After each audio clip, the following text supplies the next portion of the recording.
మా మేనేజర్కి ఫోన్ చేసి, సార్ ఈరోజు మా దగ్గర ఫుల్ వర్షం పడుతుంది, నేనైతే ఆఫీస్కి రాలేను ఈరోజు, నాకు వర్క్ ఫ్రమ్ ఇవ్వండి అని అడిగాను. ఓకే అన్నాడు మా వాడు. అరే ఓకే అన్నాడు, ఈ అమ్మ వర్క్ ఫ్రమ్ ఇచ్చిండు అని మస్తు ఖుషి పడ్డా. ఇంకా మార్నింగ్ 9 గంటలకి వర్క్ స్టార్ట్ చేసిన చూడండి. ఇక బెడ్ మీద మంచిగా బొర్లుకుంటూ పండుకుంటూ ఇటు అటు తిరుగుకుంటూ మంచిగా చేయొచ్చు అని మస్తు వర్క్ చేసిన. కానీ మా manager team meetings, project meeting, quality meeting, ఆ మీటింగ్, ఈ మీటింగ్, తొక్కల మీటింగ్, అన్ని మీటింగ్లు పెట్టి ఒకటే మీటింగ్స్ అన్ని జాయిన్ అవ్వండి అని చంపిండు నన్ను. టైం చూస్తే నైట్ 9 అయ్యింది. మీ అమ్మ ఆఫీస్కి అయితే 9 గంటలు పని చేసి వస్తుండే, ఇంట్లో 12 గంటలు పని చేసిన.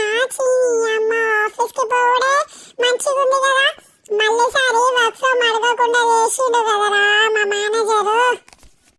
అమ్మా నువ్వేం చేస్తున్నావు అమ్మా, నా వీడియో తీస్తున్నావేంటి నువ్వు? నేను ఇంట్లో పని చేస్తుంటే ఆ వీడియో తీసినావు కానీ ఆయనతో యూట్యూబ్లో పెట్టగలవు, జర దండం ఉంటుంది, ఆన్లైన్లో అప్లోడ్ చేయకున్న వీడియో. మా మేనేజర్ గారు చూసిండు అనుకో, మళ్ళీ వర్క్ ఫ్రమ్ హోమ్ ఇయ్యాడు నాకు, నా జాబ్లోకి తీసేస్తాను.